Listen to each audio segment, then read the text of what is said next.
معزز علماء کرام، حاضرین بزم، السلام علیکم ورحمۃ اللہ وبرکاتہ۔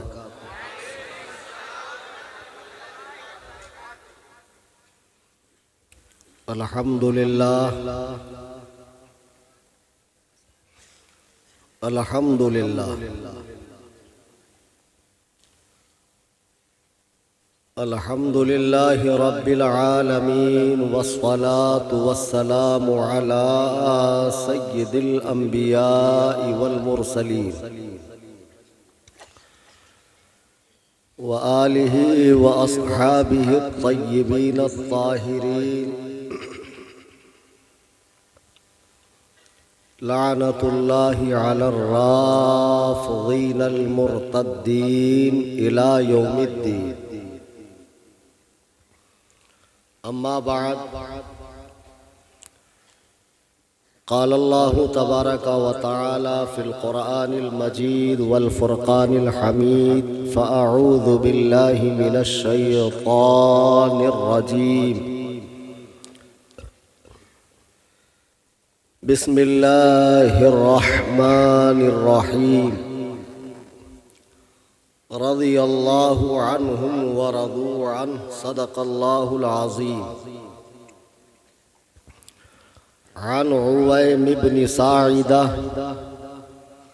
ان رسول اللہ صلی اللہ علیہ وسلم قال: ان اللہ عز وجل اختارنی واختار لی اصحابا فجعل لی منہم وزراء وانصارا واسہارا، فمن سبهم فعلیہ لعنۃ اللہ والملائکۃ والناس اجمعین، لا يقبل منه يوم القيامة صرف ولا عدل، او كما قال عليه الصلاة والسلام۔ میرے نہایت واجب الاحترام جماعت اہل سنت کی عظیم شخصیات اور دور و دراز، قرب و جوار، حتیٰ کہ جھارکھنڈ اور اڑیسہ سے تشریف لائے، اور مقامی تمام سنی، حنفی، جنتی، بریلوی مسلمان، آئیے ہم اور آپ انتہائی ادب و احترام سے اپنے آقا و مولا جناب احمد مجتبی محمد مصطفیٰ صلی اللہ علیہ وسلم کی بارگاہ میں ہدیہ درود و سلام پیش کریں۔ اللہم صلی علی سیدنا شفیعنا حبیبنا نبینا مولانا محمد بارک السلام علیکہ یا رسول اللہ، صلاۃ و سلام علیکہ یا رسول اللہ۔ ابھی آپ نے مجھ سے پیشتر نقیب اعظم ہندوستان مولانا حلیم حاذق صاحب سے ایک بات سماعت فرمائی، اور جو یقیناً حق ہے کہ حضور مجاہد ملت سے، حضور تاج الشریعہ اور دیگر اکابر علماء کے اسٹیج پر جنہوں نے نقابت فرمائی،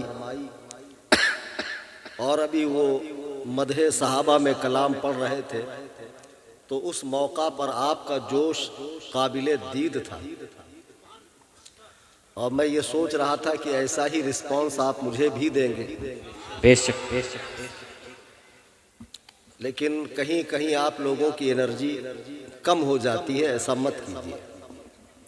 جلسہ کرنے والوں نے بڑی محنت کی، بہت بھاگ دوڑ کی، بہت کوششیں کی، تاریخ لی، تاریخ کنفرم ہو گئی، لیکن 2-4 روز پہلے پھر طبیعت میں کچھ ایسی نقاہت محسوس ہونے لگی اور گلے میں خراش آ گئی، تو میں نے آنے کا کینسل سوچا کہ میں نہیں آؤں گا، کینسل کر دوں گا۔ ہمارے عزیز مکرم مولانا مفتی معین الدین صاحب قبلہ، انہوں نے بہت ریکویسٹ کی کہ حضرت آپ صرف تشریف لائیں، اسٹیج پہ بیٹھے، چاہے اپنا چہرہ دکھا دیں، تقریر ہو یا نہ ہو، عوام اسی سے خوش ہو جائے گی۔ سبحان اللہ۔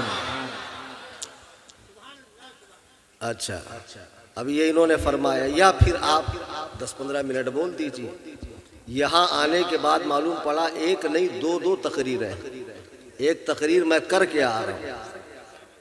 ہاں وہاں تو ماشاءاللہ تقریر ہوئی، اور وہاں جو تقریر کی ضرورت تھی، ابھی اسٹیج پہ آنے سے پہلے مولا اشتہار کہاں ہے؟ ابھی یہ امام صاحب، اشتہار ہوتا تو بڑی آسانی ہوتی نام لینے میں بھائی، اور اشتہار میں جتنوں کا نام ہے اتنوں کا لیا جائے تو وہ بھی خوش ہو جاتے، ہاں ماشاءاللہ ہمارا بھی نام لیا گیا۔ مولانا زین الدین حبیبی صاحب، اب چونکہ یہ محلے کے امام ہے تو ان کو زیادہ پتا ہے کہ یہاں ضرورت کیا ہے۔ ہاں مولانا الطاف صاحب بھی ہیں، اچھا ماشاءاللہ صدارت کر رہے ہیں، کلیم حنفی خطابت کر رہا ہے۔ ہاں وہ صاحب تشریف لانا باقی ہے۔ مولانا اظہار النبی صاحب ہے، عبد المصطفیٰ صاحب میرے اسٹیٹ سے ہے، ممبئی سے، میری سٹی سے۔ بقیہ کے نام لیتا ہوں بعد میں دھیرے دھیرے۔ تو حضرت نے بتایا کہ یہاں کیا ضرورت ہے۔ اب ظاہر سی بات ہے جو جس محلے کا امام ہو اور مسلک اعلیٰ حضرت کا پکا ہو، اور جب وہ جان رہا ہو کہ یہاں یہ مرض بڑھ رہا ہے، تو پھر خطیب کو بھی اس کی رعایت کرتے ہوئے بات کرنی چاہیے۔ اب میں نے اگر ایک ہی تقریر کا رٹا مارا ہو اور اسی میں سارا ملک نپٹا دوں، میں کہا کہ کیا حالات ہے اس سے مجھے کوئی لینا دینا نہیں، جو مجھے آتا میں وہی بولوں گا، تو ایسا نہیں چلے گا۔ لیکن اب دیکھ رہے ہیں کہ ہر طرف رافضیت کے جراثیم دھیرے دھیرے پھیلتے جا رہے ہیں۔ رافضیت ایسا نہیں ہے کہ سال 2 سال 10 سال 5 سال میں پیدا ہوئی ہے، رافضیت عہد صحابہ سے ہے، حضرت عثمان غنی کے دور سے۔ حضرت عثمان غنی کے دور میں جب اسلام پوری شان و شوکت کے ساتھ کرۂ ارض پر پھیل رہا تھا، تو رافضیوں نے، یہودیوں نے دیکھا، مجوسیوں نے دیکھا کہ اسلام کی طاقت کو کیسے توڑا جائے۔ تو ایک شخص مدینے آتا ہے، بظاہر اسلام قبول کرتا ہے، بڑا متقی پرہیزگار، اس کے تقوی طہارت کو دیکھ کر لوگ متاثر ہوتے ہیں۔ حضرت تیسرے خلیفہ مسلمانوں کے حضرت عثمان غنی، ان کی شہادت میں بھی اس کا بڑا رول ہے۔ پھر اس کے بعد تفریق مسلمین کا دور شروع ہوتا ہے، حضرت علی کو صحابہ سے لڑوانے میں، صحابہ کو حضرت علی سے لڑوانے میں، ایک الگ منہج، ایک الگ نظریہ قائم کرنے میں ان مجوسیوں کا، یہودیوں کا ہاتھ تھا، جسے بعد میں شیعت کا نام دیا گیا، اور جسے مسلمان رافضی کہتے ہیں، جو اپنے آپ کو شیعہ کہتے ہیں۔ تو شیعہ اس زمانے سے آج تک ہیں، لیکن اب دیکھنے میں آ رہا ہے جیسے سعودی کے ریال سے وہابیت پروان چل رہی ہے، ایرانی ریال سے ہندوستان میں خانقاہوں کے ذریعے رافضیت پروان چل رہی ہے۔ اب اس میں کوئی شک نہیں ہے کہ ہندوستان کی بہت سی خانقاہوں کے سجادگان، گدی نشین، پیر صاحبان، حتیٰ کہ بہت سے مولوی صاحبان بھی، جن کو تقریر کی دنیا میں یا اسٹیج پر گھاس نہیں ڈالی جا رہی ہے، وہ اپنی دنیا بنانے کی خاطر رافضیت کی بولی بول رہے ہیں۔ مولائیت نام کا ایک نیا ورژن سنیوں کو متعارف کرایا جا رہا ہے۔ مولائی مطلب مولا علی کے چاہنے والے، مولائی بن کر پوری طرح 100% رافضیت کا کام کیا جا رہا ہے۔ اب ہندوستان کی خانقاہوں سے جو رافضیت پھیل رہی ہے، بھولے بھالے سنی مسلمان نسبتیں دیکھ رہے ہیں کہ یہ تو بزرگان دین کے معمولات والے لوگ ہیں، ان کی خانقاہوں میں تو اکابرین کے مراسمات ہو رہے ہیں۔ آپ نے ایک بات پر دھیان نہیں دیا کہ معمولات تو بزرگان دین والے ہیں، عقائد بزرگان دین والے نہیں ہیں۔ ورنہ میرا پیغام الجیلانی نیٹ ورک کی معرفت سے پوری دنیا میں آن لائن سنا جا رہا ہے۔ اب میں نے خدائے وحدہ لا شریک کی قسم علماء کی موجودگی میں کہہ رہا ہوں کہ میں ہندوستان کا ایک ایسا واحد مقرر ہوں جو اپنی تقریر میں چیلنج بھی دیتا ہوں، اور چیلنج کے بعد میرا فون سوئچ آف نہیں رہتا ہے، آن رہتا ہے۔ اور مجھے اگر ہندوستان میں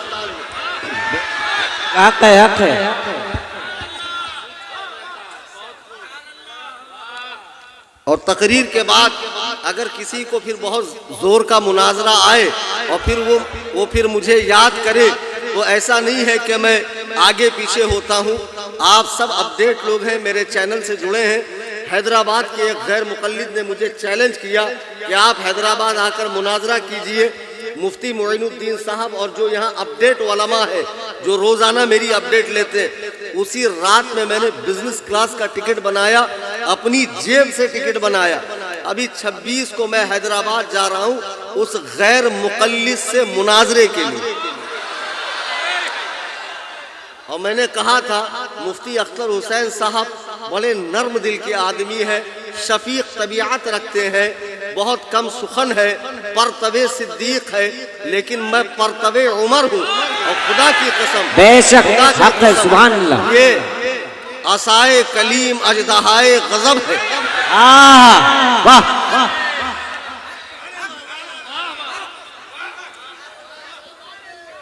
اب جب میں 26 کو حیدرآباد جاؤں گا اور فضیلت الشیخ صاحب جو ڈبل ڈپلوما ہے سامنے تشریف لائیں گے تو خدا کی قسم یہ ان کا پہلا تو مناظرہ ہے ہی, لیکن یہ ان کا آخری مناظرہ بھی ہے.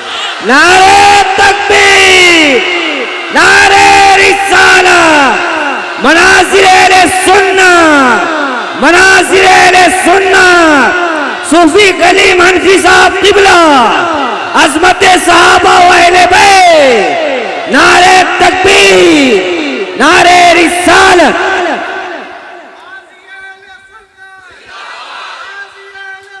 زندہ باد, زندہ باد. جلوہ پاڑا کے سنی مسلمانوں, تمہارے محلے میں جو ایکٹیویٹیز رافضیوں کی اور غیر مقلدوں کی ہے, اور میں جانتا ہوں اکا دکا یہاں آ کر بیٹھے ہیں, حلیم حاجت صاحب نے ایسے ہی نہیں کہا کہ اپنوں سے زیادہ بیگانے کل بلاتے ہیں جن کی تقریر سننے کے لیے, تو یقیناً آئے ہوں گے اور کہیں کونے کاپچے میں بیٹھ کر سن رہے ہوں گے کیا بولیں گے. سنو اور قبول حق کے جذبے کے ساتھ سنو. خدائے وحدہ لا شریک کی قسم, اگر پورے ملک میں تمہارا کوئی خیر خواہ ہے, کوئی ہمدرد ہے, کوئی تمہارا بھلا چاہتا ہے تو وہ کلیم حنفی ہے. میرا مقصد تمہارے زخموں کو کریدنا نہیں ہے بلکہ تمہارے زخم کو صاف کرنا ہے, تمہیں بیماری سے نجات دینا ہے. مقصود ہے اس بزم میں اصلاح مفاسد, نشتر جو لگاتا ہے وہ دشمن نہیں ہوتا. جو بچے آج پیروں کے چکر میں پڑھ کر رافضیت کی بولی بول رہے ہیں یا مولائیت کا نام لے رہے ہیں کہ ہم مولائی ہیں, اور حضرات صحابہ کرام جلیل القدر صحابہ کے حوالے سے جن کی بولی بگڑ رہی ہے, ان سب کے لیے آج کے اس عظیم الشان جلسے سے پیغام ہے. ایک بات یہ اٹھ رہی ہے کہ بھئی کیا ہو گیا بریلویوں کو کہ پورے ہندوستان میں عظمت صحابہ اور بالخصوص امیر معاویہ کے شان میں جلسے کر رہے ہیں. کیا تم امیر معاویہ کو علی کے مقابلے میں لانا چاہتے ہو؟ اللہ کے عزت و جلال کی قسم ہمارے حاشیہ خیال میں بھی یہ بات نہیں ہے کہ ہم امیر معاویہ کو مولا علی کے مقابلے میں لائیں گے. ہم کیسے لائیں گے؟ اعلیٰ حضرت فرماتے ہیں فرق مراتب بے شمار, فرق مراتب بے شمار. مولا علی کے برابر تو امیر معاویہ ہے ہی نہیں, اور ہم لانے کی کوشش بھی نہیں کر رہے.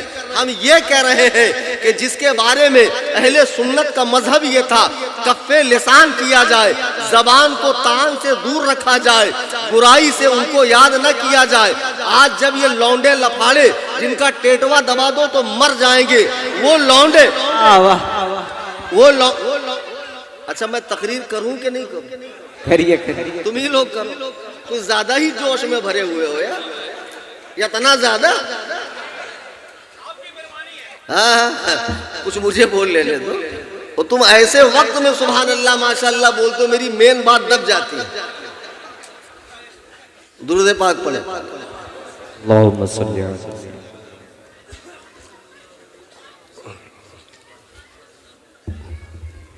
عزیزان گرامی وقار, یہ مسئلہ نہیں ہے کہ ہم حضرت امیر معاویہ کو مولا علی کے مقابلے میں لانا چاہ رہے ہیں.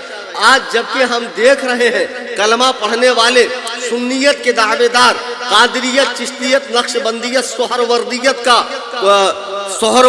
کا لیبل لگانے والے, اپنے آپ کو سنی کہنے والے, بزرگوں سے نسبت بتانے والے, رافضیوں کی بات نہیں کر رہا ہوں, نام نہاد سنیوں کی, جب یہ امیر معاویہ پہ بھونک رہے ہیں اور ان باتوں کو قوم کے سامنے لا رہے ہیں جن کے بارے میں متفقہ فیصلہ یہ تھا کہ اسے زیر بحث نہ لایا جائے، اس کے بارے میں کف لسان کیا جائے، جب خانقاہوں میں بیٹھ کر پیر جاہل مریدوں کے سامنے یہ بحثیں چھیڑ رہا ہے، جب یوٹیوب پہ چینل بنا کر مرزا پلمبر جیسے لوگ جن کا کام گٹر صاف کرنا، پائپ لائن درست کرنا، کچن کی اور موہری کی اور باتھ روم کی نلے جن کا کام تھا صاف کرنے کا، انہوں نے جب چینل کھول کر دین سکھانا شروع کیا اور احادیث کھول کھول کر لوگوں کو بتانا شروع کیا اور نوجوانوں کے دل میں بغض صحابہ پیدا کرنا شروع کیا، تو ایسے میں علماء کرام کو احساس ہوا کہ اگر ہم خاموش رہے تو پھر ٹچے لوگ صحابہ کی عظمتوں پہ حملہ کریں گے،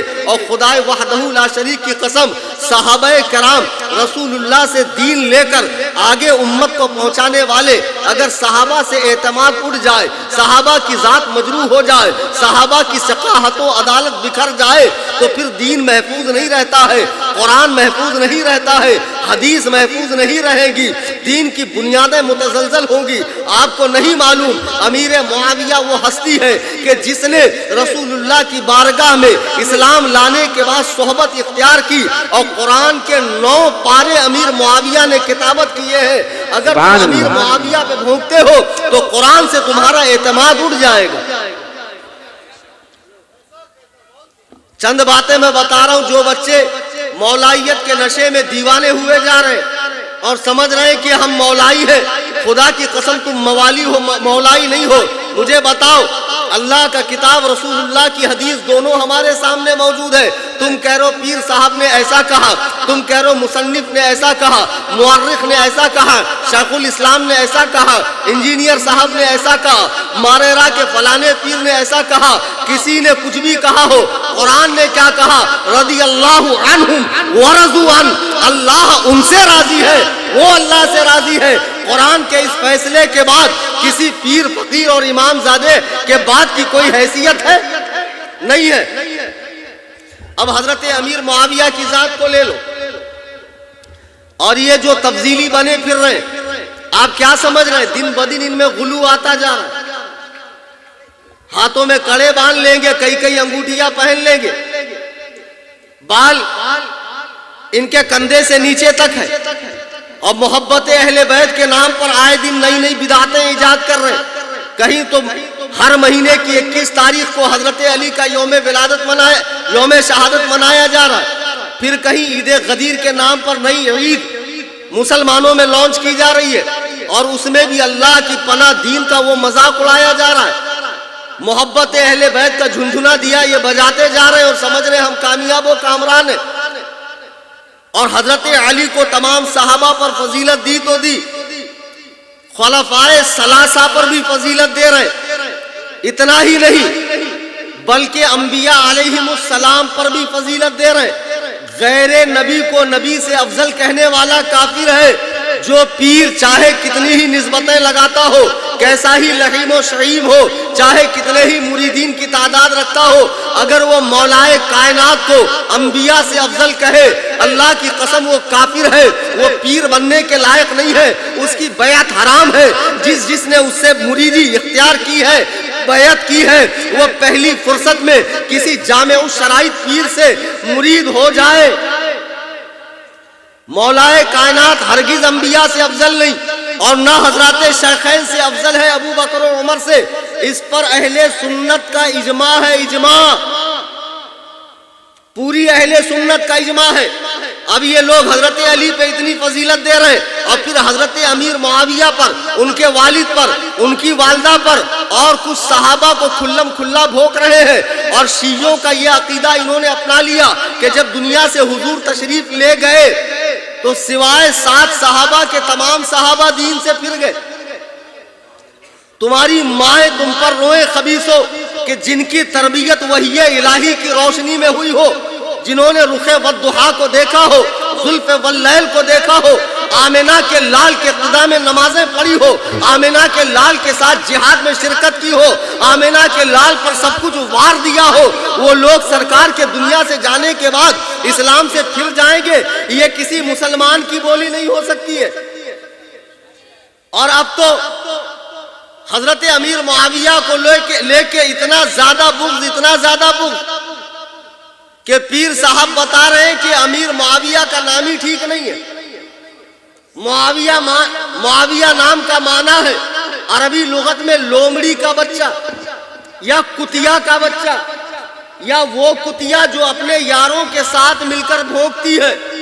پیر صاحب اگر مدرسے میں گئے ہوتے اور ہماری طرح پڑھے ہوتے تو آپ کو معلوم ہوتا کہ معاویہ نام کے اور کتنے معنی ہیں۔ آپ کو صرف 3 معنی معلوم ہے، 15 معنی میں بتاتا ہوں آپ کو کیا ہے۔ اور معاویہ نام اتنا ہی خراب ہے تو حضرت علی کے پوتے کا نام معاویہ ہے یا نہیں ہے؟ میں شیعی تاریخ سے ثابت کرتا ہوں حضرت علی کے پوتے کا نام معاویہ ہے۔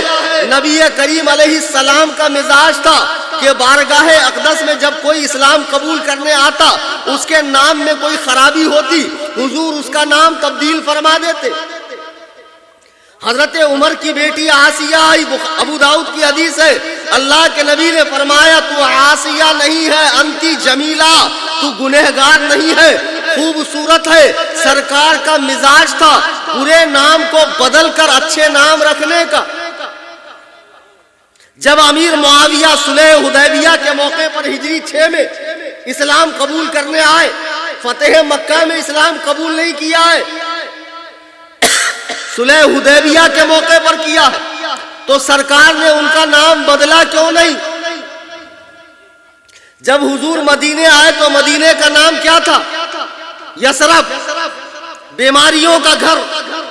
حضور نے بدل کے مدینہ نام رکھا۔ حضرت عبدالحق محدث دہلوی فرماتے ہیں اگر کوئی غلطی سے یثرب کہے مدینے کو تو کفارے کے طور پہ 10 مرتبہ مدینہ مدینہ مدینہ کہے۔ حضور کے سامنے جب امیر معاویہ آئے تو حضور نے نام بدلا کیوں نہیں؟ اور صرف ایک امیر معاویہ سے تمہیں چڑ ہے، کتاب کا حوالہ لکھ لو۔ پیر صاحب مریدوں میں تو آپ بہت بڑی چھوڑتے ہیں، چونکہ آپ اکیلے وہاں ہیں، میدان پورا خالی ہے، لیکن جب میدان مناظرہ میں اختر حسین علیمی دکھ جاتا ہے تو پیر صاحب بولتے نہیں ہم تو صلح کرنے آئے ہیں۔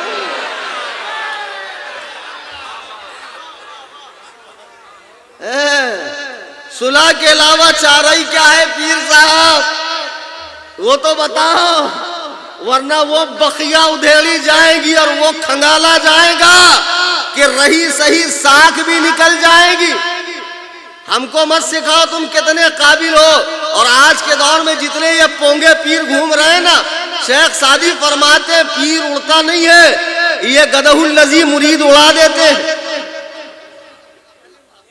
ہاں تو بہرحال اللہ کے نبی کی بارگاہ میں امیر معاویہ آئے، حضور نے ان کا نام بدلا نہیں، جیسا کہ ویسے رکھا۔ اور کیا یہی ایک معاویہ نام کے صحابی تھے؟ امام ابن حجر اسقلانی الشافعی رحمہ اللہ، ان کی کتاب ہے الاصابہ فی تمییز الصحابہ، کتاب کا نام نوٹ کرو۔ انہوں نے 32 صحابہ کے نام گنوائے ہیں جن کا نام معاویہ تھا۔ 32 صحابہ، اور اتنا ہی نہیں، مصنف ابن ابی شیبہ، مسند امام احمد ابن حنبل، مسند الفردوس، سنن ابی داؤد، حدیث اٹھا کر دیکھو۔ سرکار جب مدینے آئے تو مدینے کے اوپری حصے میں ایک مسجد تھی جس کا نام تھا بنو معاویہ، مسجد کا نام معاویہ۔ سرکار نے وہاں 2 رکعت نماز پڑھی اور دعا فرمائی اپنی امت کے لیے۔ اگر یہ معاویہ نام میں خرابی تھی تو حضور علیہ السلام نے یہ نام بدلا کیوں نہیں؟ اصل میں پیر صاحب کو معاویہ سے ہو گیا بغض، اور پیر صاحب کا مزاج ہے مکھی کی طرح جو صرف زخم پر یا گندگی پر بیٹھے گی، خوبصورت گال پر نہیں بیٹھیں گی، ان کو صرف کمیاں نظر آتی ہے، خوبیاں نظر نہیں آتی ہے۔ معاویہ کا معنی کتیا کا بچہ یا وہ کتی جو یاروں کے ساتھ بھونکتی ہے، وہ تو آپ کو سمجھ میں آیا۔ کیا آپ نے المنجد دیکھی؟ کیا آپ نے لسان العرب دیکھی؟ معاویہ کا مطلب ہے پنجہ موڑنے والا، معاویہ کا مطلب ہے سینہ ٹھوکنے والا، معاویہ کا مطلب ہے آنکھوں میں آنکھیں ڈالنے والا، معاویہ کا مطلب ہے اکھاڑ کر پھینکنے والا، معاویہ کا مطلب ہے وہ پتھر جو آپ کو منزل تک پہنچائے، جس میں کلومیٹر لکھا ہوتا ہے۔ خدا کی قسم یہ معاویہ بھی تمہیں بارگاہ علی تک پہنچائے گا۔ معاویہ کا ایک اور معنی ہے، علامہ منظور افریقی لسان العرب میں لکھتے ہیں کہ جب سورج شام کی دلہن کو مہندی لگا کر جانب مغرب غروب ہو جاتا ہے اور رات کی سیاہی آ جاتی ہے، رات اپنی زلفیں دراز کرتی ہے، اور ایک وقت تک رات کی تاریکی میں جب لوگ رہتے ہیں اور جب رات اپنی زلفوں کو سمیٹنے لگتی ہے اور صبح کی آمد ہونے لگتی ہے، تو رات کے جانے اور دن کے آنے کی خوشخبری سنانے کے لیے آسمان میں ایک ستارہ چمکتا ہے۔ وہ ستارہ جب چمکتا ہے تو آپ دیکھو صبح کے وقت کتے اکثر بھونکتے ہیں، اس ستارے کا نام معاویہ ہے۔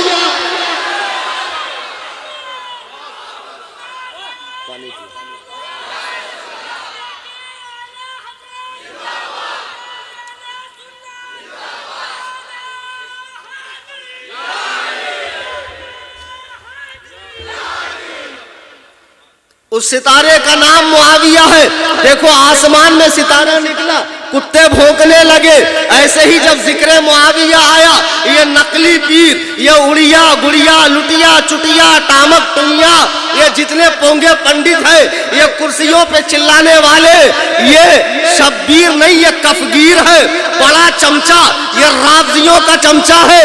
سن بے حرام خور، یہ کلیم حنفی رضوی تجھے اور تیری پوری ذریت کو چیلنج مناظرہ دیتا ہے۔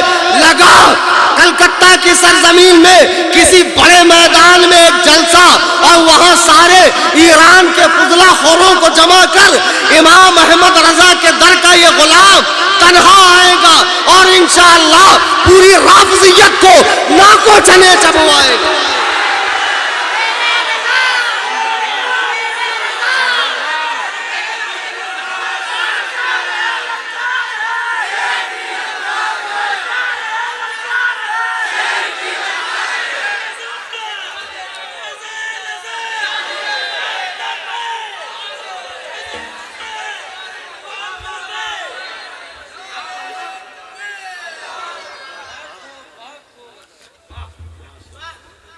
اور سنو، یہ ہے معاویہ نام کا معنی۔ تم کو برے ہی معنی یاد رہے، اچھے معنی یاد نہیں رہے تمہیں۔ کسی عرب سے کسی نے پوچھا، کسی بدو سے، کہ تم اپنے غلاموں کے نام اچھے رکھتے ہو، بچوں کے نام ایسے کیوں رکھتے ہو؟ فہد، چیتا، کبھی لومڑی کا بچہ۔ تو وہ جواب دیتا ہے، اور بڑا پیارا جواب دیتا ہے، کہتا غلاموں کا نام ہم اپنے لیے رکھتے ہیں اس لیے اچھا رکھتے ہیں، اور بچوں کا نام دشمنوں کے لیے رکھتے ہیں اس لیے ایسا رکھتے ہیں۔ لومڑی کا بچہ، چیتا، کبھی اور کچھ نام رکھتے ہیں تاکہ دشمنوں پر خوف طاری رہے۔ حضرت امیر معاویہ کے نام میں کوئی خرابی نہیں ہے، اگر خرابی ہوتی خدا کی قسم رسول کریم علیہ السلام اس نام کو بدل دیتا۔ لیکن اتنا زیادہ بغض ہے حضرت امیر معاویہ سے، اتنا زیادہ بغض ہے کہ یہ پیر صاحب فرماتے کہ ان کے شان میں کوئی صحیح روایت موجود نہیں ہے۔ حدیث پڑھنی آتی ہے پیر صاحب کہ اردو کی چہلے حدیث پڑھے ہو، تو ہم نے دیکھا جو بہت بڑے آپ کے خطیب اعظم عالم تھے، ایک 4-6 مہینے کا کورس کیا ہوا ڈپلوما اٹھا کر لے کر آئے۔ ایسے ہی حدیث قرآن سمجھو گے؟ ہاں بے گدہ الذی خردماغ بیدال کے بودہ مقبوس الناس مطفع نا تحقیق خارج البشر والآدمیہ والانسانیہ والحیوانیہ مجہول مطلق جہل مرکب۔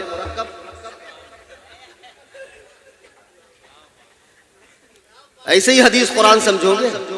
بقرات کہیں کے صحابہ کے حوالے سے قرآن کریم میں معاذ اللہ جناب ابو بکر صدیق کے بارے میں کہ یہ سنی کہہ رہا، رافضی کہہ رہا تھا، وہ تو کہتا ہی اس کا مذہب ہے، سنی نوجوان کہہ رہا کہ ابو بکر صدیق نے فاطمہ کا حق مارا، قرآن کہہ رہا ویسا یجنبھا الاتقی، جہنم سے دور رکھا جائے گا سب سے بڑا متقی، سب سے بڑا متقی جہنم سے، جو کسی یتیم کا مال کھائے، جو فاطمہ یتیم کا مال رسول کریم کے دنیا سے جانے کے بعد کھائے، خدا کی قسم وہ جہنم میں ڈالا جائے گا یا جہنم سے دور رکھا جائے گا۔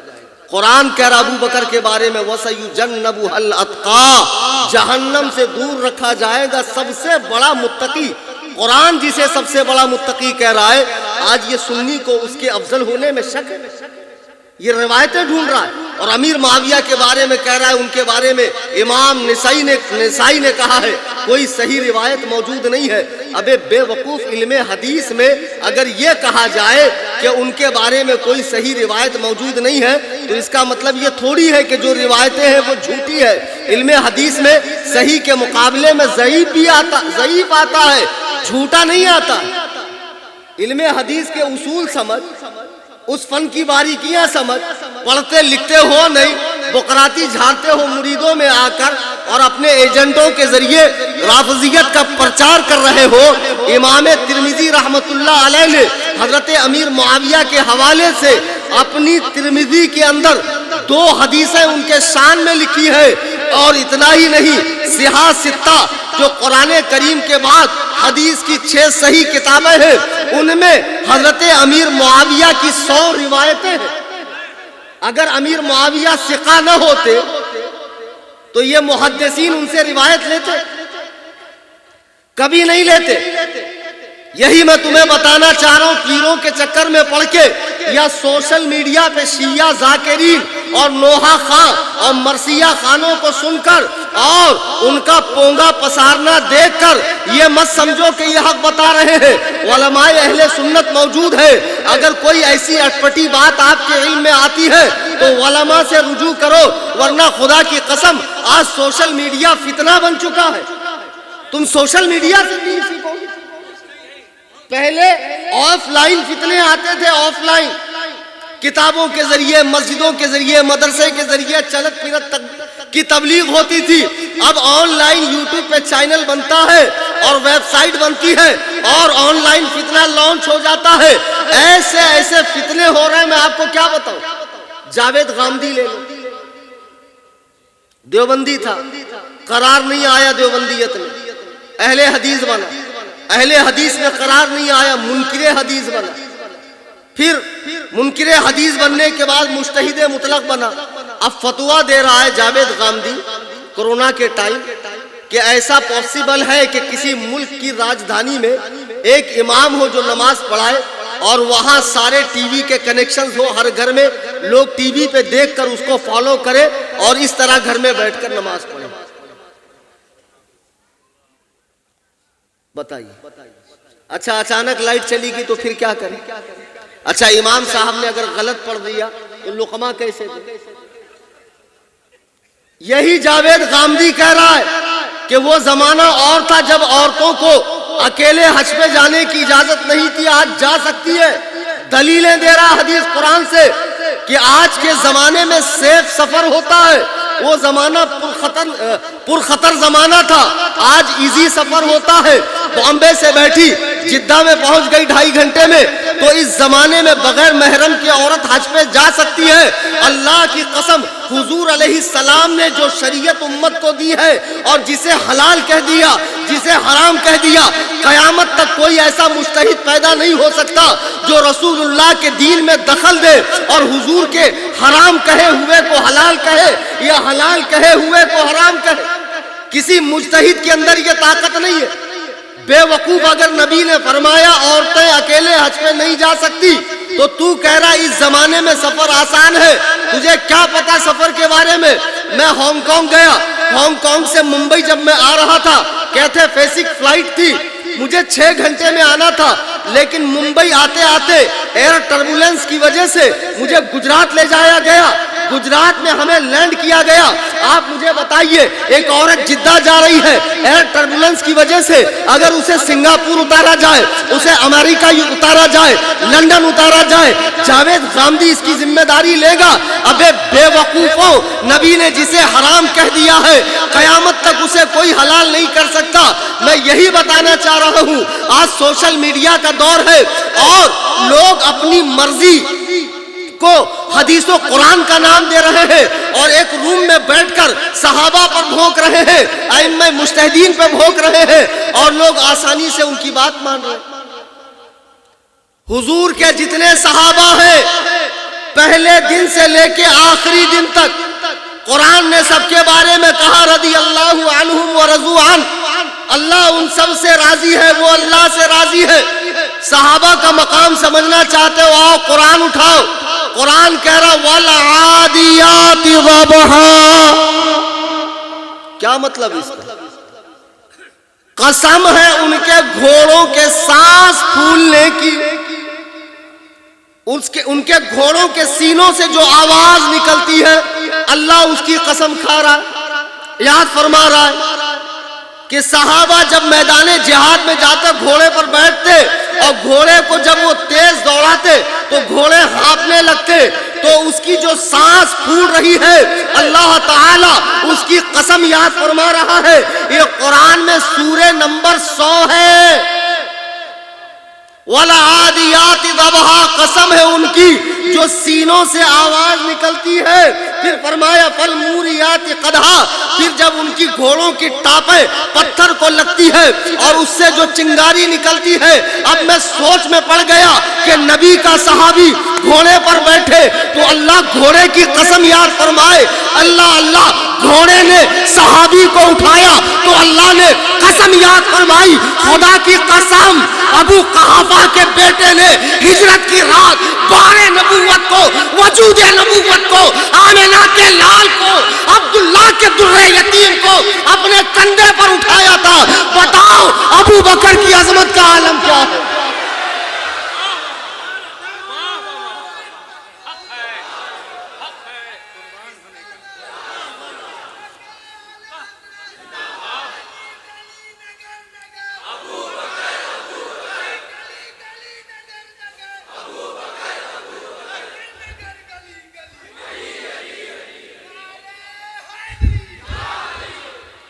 تم ہوتے کون ہو؟ بے وقوف و صحابہ کے بیچ فیصلہ کرنے والوں. کہتے ہو ہجرت کی رات بستر دے دیا مطلب خلافت دے دی. ابے ہجرت کی رات علی کو جو نبی نے دیا وہ دنیاوی معاملات تھے, فلاں فلاں کی امانت دے دینا, فلاں فلاں کی امانت دینا. ہجرت کی رات اللہ حضور نے علی کو جو دیا وہ دنیا کی امانت تھی اور ابو بکر کو جو ملا وہ اللہ کی امانت تھی, نبی کی ذات تھی. ابو بکر نے اپنے کندھے پر اٹھایا. اب مجھے بتاؤ ابو بکر کی عظمت کا کیا عالم ہے؟ اور جس ماں نے نبی کو 9 مہینہ اپنے پیٹ میں اٹھایا ہو اس ماں کی عظمت کا عالم کیا ہوگا؟ جس دائی حلیمہ نے اپنی گود میں اٹھایا ہو اس دائی حلیمہ کی عظمت کا عالم کیا ہوگا؟ اور جس اماں عائشہ صدیقہ نے بوقت وصال حضور کو اپنی گود میں رکھا اور سرکار نے آخری وقت چہرہ عائشہ کو دیکھا اور اسی عالم میں روح مبارک قفس عنصری سے پرواز کر گئی. بتاؤ عائشہ کی عظمت کا عالم کیا ہے؟ او کلکتہ کے رافضیوں کے دلالوں جن کی تم دلالی کر رہا ہو, یہ رافضی کتے. یعقوب کلینی اپنی کتاب میں لکھ رہا ہے اور ملا باقر مجلسی کہ قرب قیامت امام مہدی آئیں گے, عائشہ کو قبر سے نکال کر ان پہ حد جاری کریں گے, فاطمہ کا بدلہ لیں گے معاذ اللہ رب العالمین. تمہیں شرم آنا چاہیے, تم کن کی بولی بول رہے ہو؟ نبی کے ہر صحابی کے لیے اپنا دل صاف رکھو, کہو انشاءاللہ. حضور نے فرما دیا کہ اللہ تعالیٰ نے مجھے چنا اور میرے لیے میرے صحابہ چن لیے. صحابہ اللہ کا انتخاب ہے اور اس مبارک جماعت میں سے کچھ کو میرا رشتہ دار بنایا, کچھ کو میرا وزیر بنایا. تو جو ان میں سے کسی کو برا کہے اللہ تعالیٰ نہ اس کا فرض قبول کرے گا نہ اس کا نفل قبول کرے گا۔ آج کے اس عظیم الشان اجلاس سے یہ ذہن لے کر اٹھیے، ہم اہل سنت و جماعت ہیں، صحابہ اور اہل بیت پاک دونوں کا دامن ہمارے ہاتھ میں ہے، اور صحابہ کے حوالے سے ہم اپنی زبانوں کو حرکت نہیں دیں گے۔ کیوں دے بھائی؟ آج 14 صدیاں گزر گئی، وہ حضرات جنت میں ٹہل رہے ہیں، تو یہاں میرے سامنے بیٹھا ہے، اور صبح جا کر پان پٹی پر امیر معاویہ نے یہ کیا، ابو بکر نے وہ کیا، عمر نے گھر جلایا، عثمان نے حق چھینا، پتہ نہیں روڈ پر کسی گاڑی کے نیچے آ کر تو کچومر بن جائے، کب تیرے ہاتھ پیر ٹیڑھے ہو جائے، پیر پٹک پٹک کے تو مرے۔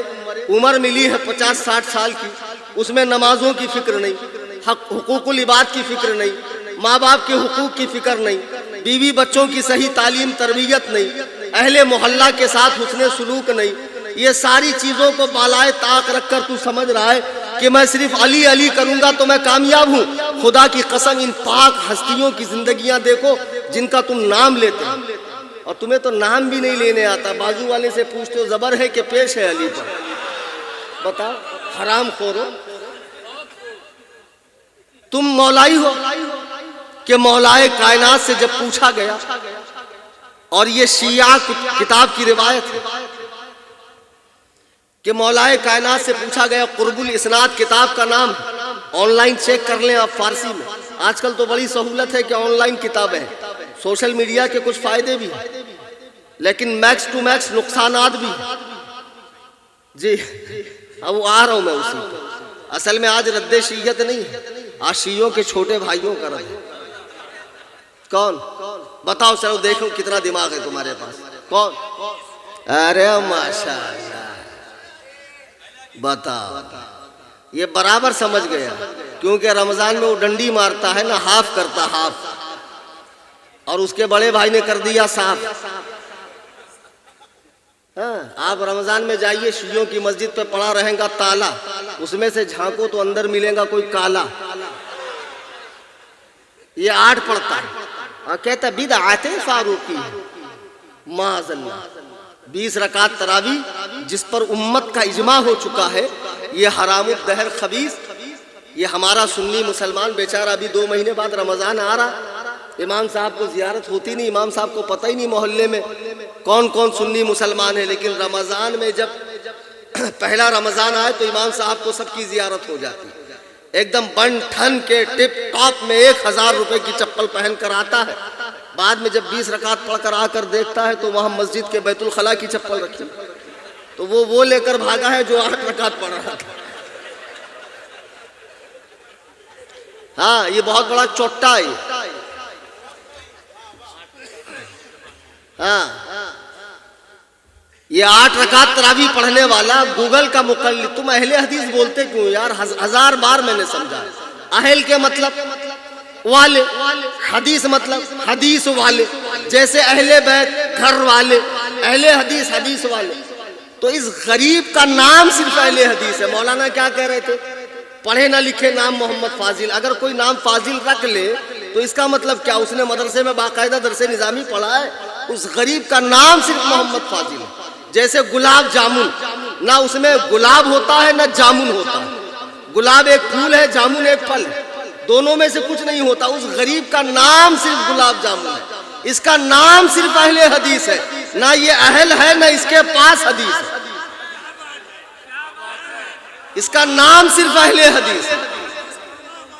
ہاں آپ بتاؤ، پیدا ہوا انگریز کے زمانے میں 3 دسمبر کو مولوی ثناء اللہ، مولوی حسین بٹالوی نے ملکہ وکٹوریہ کی گولڈن جوبلی کے موقع پر ایک لمبی چوڑی عرضی لکھی ملکہ عالیہ کی خدمت میں کہ اے ملکہ عالیہ، لوگ ہمیں باغی، فسادی، وہابی، لہابی کہتے ہیں، ایک اچھا سا نام ہم نے سوچا ہے اہل الحدیث، اہل حدیث، اگر آپ یہ نام ہمیں عطا کریں تو آپ کی بڑی مہربانی۔ تو 3 دسمبر کو ملکہ وکٹوریہ نے انگلینڈ میں مہر ماری، ٹھیک ہے آج سے ان عقل کے یتیموں کو ایک نام ہم نے دے دیا، وہ نام ہے اہل حدیث۔ اچھا ایک بات دیکھو، اللہ تعالیٰ باطل کو مار کیسے دیتا ہے؟ آپ کو پتا 3 دسمبر کون سا دن ہے؟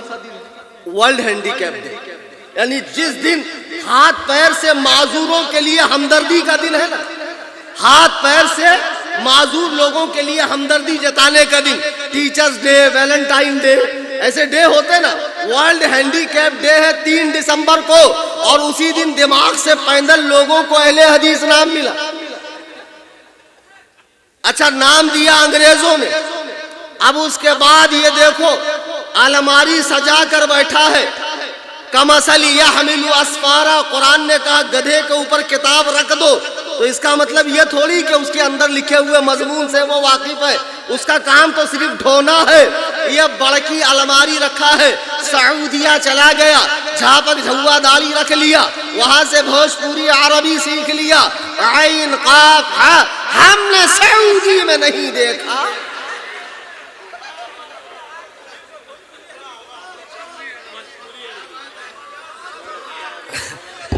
ایک بات بتاؤ، سعودیہ آدم سے لے کے رسول پاک تک جتنے نبی آئے ان میں سے کسی نبی کا نام سعودیہ ہے کیا؟ کہ جتنی کتابیں اللہ نے آسمان سے اتاری اس میں سے کسی ایک کتاب کا نام سعودیہ ہے؟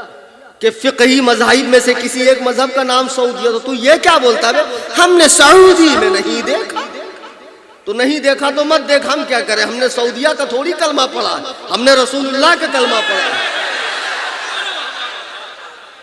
سعودیہ میں ہیلووین دیکھا، سعودیہ میں تھیٹر بن رہے ہیں، سعودیہ میں جوئے کھیلے جا رہے ہیں، عورتوں کو لائسنس مل رہا ہے، یہودی اب مسجد نبوی میں آ رہے ہیں، مسجد حرام میں آ رہے ہیں، تو سعودیہ کی چاٹتے رہے، ہمیں سعودیہ سے کوئی لینا دینا نہیں۔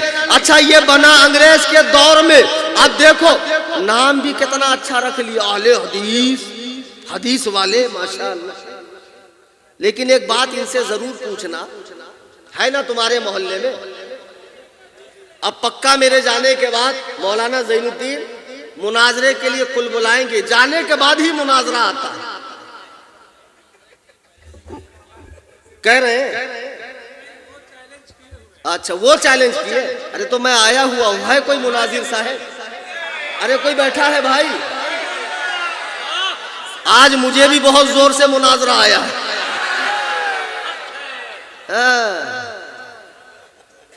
ایسا کچومر بناؤں گا بیٹا، پھر مناظرے کا نام ہی نہیں لوگے تم سے 50 بار کہا میں نے، میں مفتی اختر صاحب کی طرح نرم دل آدمی نہیں ہوں، ہاں، مذہب و مسلک کے بارے میں کوئی رعایت نہیں ہے، ہاں۔ تو بہرحال اب دیکھو، یہ پیدا ہوا انگریز کے دور میں، اب پیدا ہونے کے بعد نام رکھ لیا اہل حدیث، اب جنہوں نے حدیث کا انکار کیا وہ بن گئے اہل قرآن، معاذ اللہ رب العالمین، یعنی فقہ کا انکار کرنے والے اہل حدیث اور حدیث کا انکار کرنے والے اہل قرآن، اور دونوں ایک نمبر کے جاہل جپٹ، کالج کے لونڈے، اردو بھی ہجے کر کے پڑھیں گے۔ ایک صاحب میرے پاس آئے، بولے آپ سے مناظرہ کرنا ہے، تو میں نے کہا ابھی فوراً، بولے فی الفور کرنا ہے، ابھی کرنا ہے، اور میں بھاگنے نہیں دوں گا، میں چھوڑوں گا نہیں، کوئی 2-4 رٹی رٹائی باتیں فصیح الدین صاحب کی طرح۔ تو میں نے کہا بیٹھو، تو بولے دیکھیے کام کیجئے، پہلے تو آپ مجھے وائی فائی دیجئے۔ تو میں نے کہا مناظرے کا وائی فائی سے کیا لینا دینا؟ تو بولے میرے موبائل میں ریچارج ختم ہو گیا ہے، آپ نیٹ کا کنیکشن دیجئے، ابھی میں نکالوں گا ساری حدیث اور ساری دلیلیں۔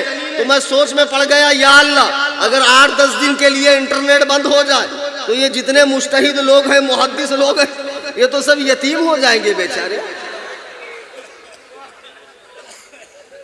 تو اچھا، میں نے کہا چلو آن کرو وائی فائی، اور جیسی وائی فائی آن کرے ان کی رگے خباثت پھڑک گئی، کہا مولانا کتنا گندا نام رکھا ہے آپ نے۔ میں نے کہا کون سا؟ بولے سنی لیونی۔ ابھی میں نے کہا گدھے، وہ سنی لائن لکھا ہے، سنی لیونی نہیں لکھا ہے۔ اب اس کے بعد نکالے رفع یدین کی حدیث، اب وہ جتنی حدیث پیش کرے، دیکھو اگر رفع یدین کی 2 لاکھ بھی حدیثیں یاد ہے، مفتی مزمل صاحب اور سارے علماء بھی سن لیں، ائمہ حضرات، اگر رفع یدین کی 10 لاکھ بھی حدیثیں ہو تو اصول یہ ہے کہ ہمیشہ حضور کا آخری عمل لیا جائے گا، کون سا؟ اگر حضور نے پوری زندگی رفع یدین کیا لیکن آمنہ کے لال نے دنیا سے جاتے جاتے جو نماز پڑھی اگر وہ بغیر رفع یدین کی تھی تو اللہ کی قسم رفع یدین منسوخ ہے، منسوخ ہے، منسوخ ہے۔ اس لیے کہ اصول یہ ہے قول نبی فہم صحابی، نبی کے قول کو صحابہ کے فہم کے مطابق سمجھنا ہے، نبی کے قول کو صحابہ کے فہم کے مطابق سمجھنا ہے۔ حضور نے اگر ترک کر دیا تو منسوخ ہے، منسوخ ہے۔ اب ایک صاحب مجھ سے بحث کرنے آئے، کہا مولانا آپ بہت چلاتے ہیں ہمارے بارے میں، بتائیے رفع یدین منسوخ کہاں لکھا ہے؟ میں نے حدیث پیش کی، بولے منسوخ ہے یہ دکھائیے آپ۔ اب میں آپ کو ایک مثال دوں، صبح صبح آپ دکان پر جائیں، ڈھیر سارا سامان لیں، لینے کے بعد ایسا کریں کہ 1000 کی نوٹ دیں، پھر دکاندار کہیں گا ارے یار صبح صبح کیوں دماغ خراب کر رہے ہو، 500 کی دو تو آپ بولنا نہیں بھائی یہ تو انڈین گورنمنٹ کی نوٹ ہے، ریزرو بینک آف انڈیا کی مہر لگی ہے، گورنر کی سائن ہے، ہندوستان کی 14-15 بھاشا اس پہ لگی ہے۔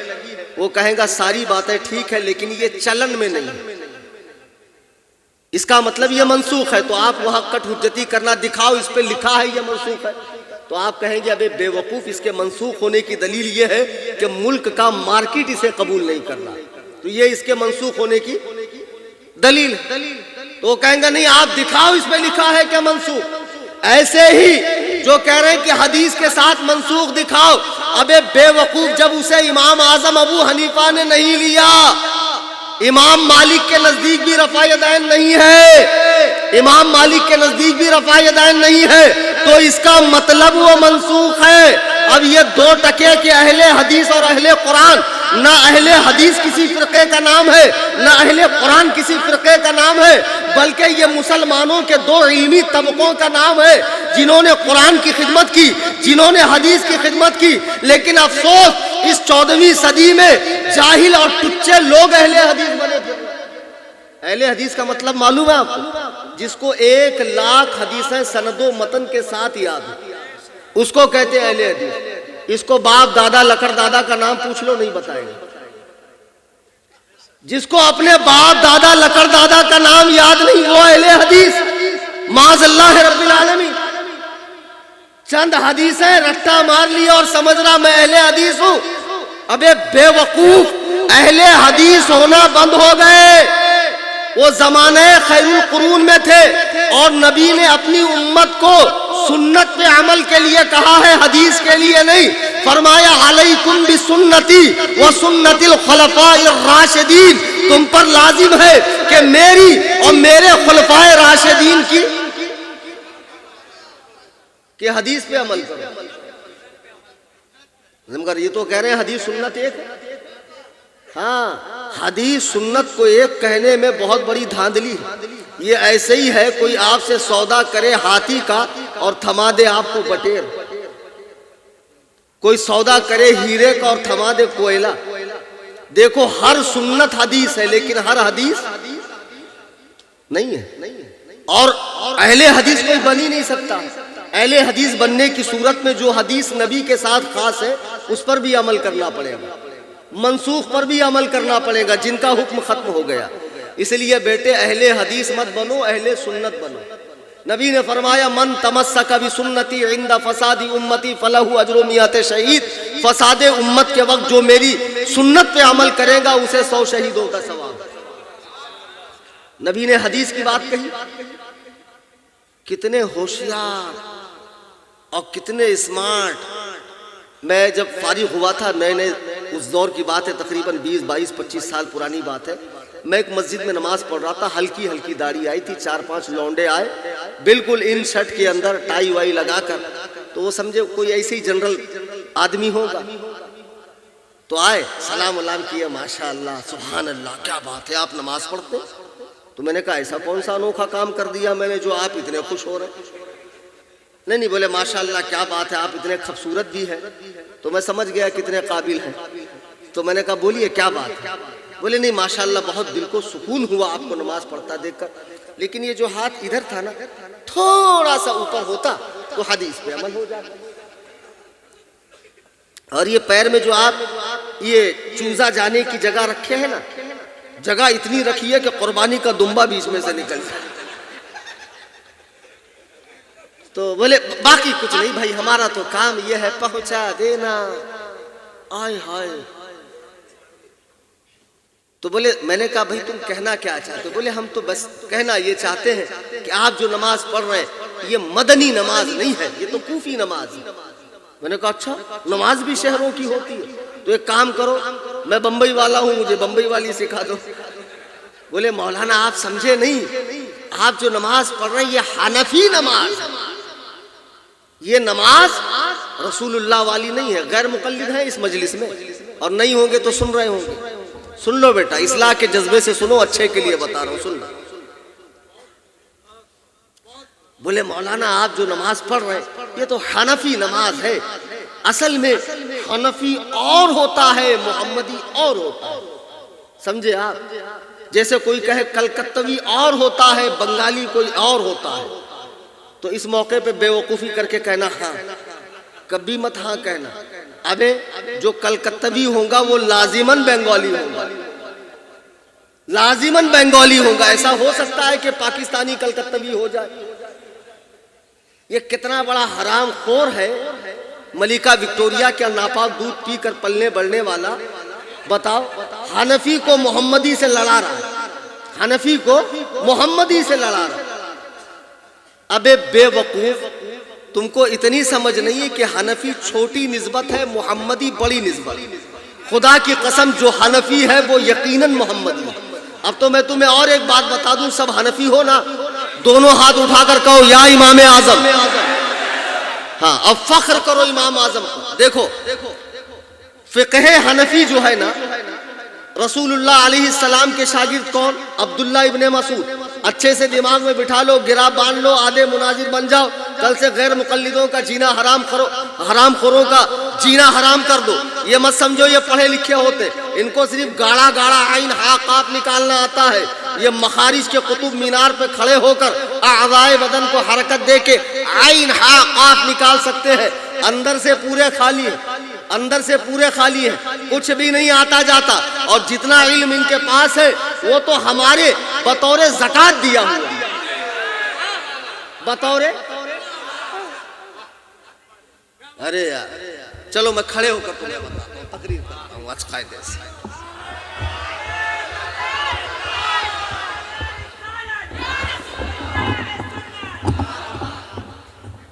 اصل میں 26 کو مناظرہ بھی ہے نا، انہی سے. شیخ فضیلت الشیخ چلی، ان کی پوری جماعت کے پاس جتنا علم ہے نا وہ 100 میں سے 2.5% حنفیوں سے بطور بھیک ملا. دیکھو ان کے سب سے بڑے عالم میاں نذیر حسین دہلوی شاہ اسحاق حنفی کے شاگرد ہیں. شاہ اسحاق حنفی کے شاگرد ہیں. شاہ صاحب جب مکہ چلے گئے تو ان کی گدی کو قبضہ کر لیا اور وہیں سے غیر مقلدیت کو پھیلایا. انہی کا شاگرد ہے مرزا غلام قادیانی. مرزا غلام قادیانی حنفی نہیں تھا، غیر مقلد سے نبی ہونے کا دعویٰ کیا. ساری باتیں ریکارڈ ہو رہی، انٹرنیٹ پہ جا رہی ہے. صحیح بات ہے کہ نہیں اڑیسہ والے؟ ہاں اب سنو.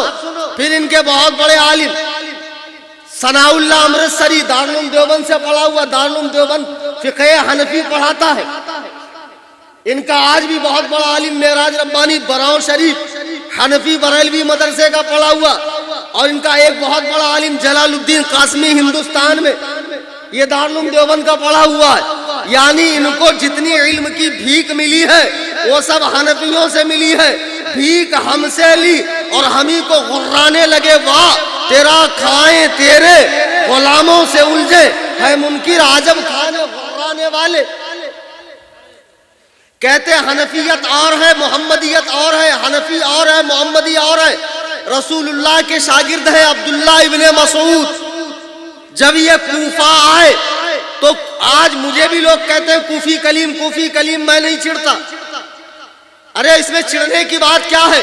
حضرت عمر کے ارشاد پر ہجری 17 میں سعد ابن ابی وقاص نے کوفہ شہر کی بنیاد رکھی. کوفہ میں 1500 صحابہ تشریف لائے اور میرا امام اعظم ابو حنیفہ کوفہ میں پیدا ہوا. مجھے کوئی ٹینشن نہیں, صوفی کی جگہ کوفی کہو. تو میں عرض یہ کر رہا تھا, عبداللہ ابن مسعود کوفہ آئے, تو کوفہ جب آئے تو رسول اللہ سے علم کس نے لیا؟ عبداللہ ابن مسعود سے. عبداللہ ابن مسعود سے کس نے لیا؟ علقمہ نے. علقمہ سے علم کس نے لیا؟ ابراہیم نخعی نے. ابراہیم نخعی سے علم کس نے لیا؟ حماد نے. حماد سے علم کس نے لیا؟ امام اعظم ابو حنیفہ نے. امام اعظم ابو حنیفہ کی گدی پہ کون بیٹھا؟ محمد بن حسن الشیبانی بیٹھے. اب مجھے بتاؤ کہ فقہ حنفی یہ الگ کیسے ہوئی؟ یہ شروع بھی محمد سے ہے, یہ ختم بھی محمد پر ہے. فقہ حنفی اول سے آخر تک فقہ محمدی. نہیں سمجھے نا؟ تو ہماری فقہ کی کتاب ہے در مختار, اور ایک ان کی ہے نزول الابرار, جس میں لکھا ہے ٹھنڈی کا زمانہ ہے, صبح صبح آپ مسجد میں گئے, آواز نہیں آئی لیکن نکل گئے. مولانا وسیع الرحمان مسئلہ بتا دیجیے, آواز نہیں تھی, بو بھی نہیں تھی, لیکن نکلنا محسوس ہوا. تو حضرت نے کہا کچھ نہیں, وضو کرنا پڑے گا. وہ بیٹھا ہے دین میں آسانی پیدا کرنے کے لیے. جب اس نے تراویح کو ہاف کر دیا, قربانی کو 4 دن کر دیا, منورنجن کے لیے عورتیں مسجد میں لے کر آؤ, جتنی آسانی ہے سب وہی ملیں گی. حدیث میں نہیں ہے, حدیث میں نہیں ہے, حدیث میں نہیں ہے. لوگ بھی خوش, خاموخواہ کیوں ہم تکلیف اٹھائے جب حدیث میں ہے ہی نہیں. ایک عورت تھی, سینے میں درد محسوس ہوا, تو اپنے سہیلیوں سے کہا رے بہت درد ہو رہا, کیا کریں؟ تو بولے جاؤ ہارٹ کے ڈاکٹر کے پاس, بہت بڑے ڈاکٹر ہیں, وہاں جاؤ تمہارا علاج ہوگا. گئی ڈاکٹر کے پاس, تو کہا میرے دل میں درد ہو رہا ہے. تو اس نے کہا بیوقوف, تم کو کس نے کہا عورتوں کو دل ہوتا ہے؟ عورتوں کو دل ہوتا ہے؟ بالکل نہیں ہوتا عورتوں کو دل. ایک دم خوش, ارے جب دل ہوتا ہی نہیں ہے تو ہارٹ اٹیک کا خطرہ کا, جب دین میں ہائی نہیں تو ہم کریں کیوں؟ دعا ضروری نہیں ہے. اتنے فاسٹ مسجد میں آئیں گے, 25 لوگ کھڑے ہوتے ہیں ایک صف میں. اب یہ جب کھڑا ہوا تو 11واں نہیں کھڑا ہو سکتا. ٹوپی ضروری نہیں ہے. بخاری کی حدیث ہے, عمرو ابن سلمہ نے بغیر پاجامے کے نماز پڑھائی. جی ہاں, اور صحابہ نے نماز کو دہرایا نہیں. تو بیٹے آپ کو اتنا ہی معلوم ہے ٹوپی ضروری نہیں ہے. کلیم حنفی سے سن لو, بخاری کی 16 آنے صحیح حدیث ہے, پاجامہ بھی ضروری نہیں.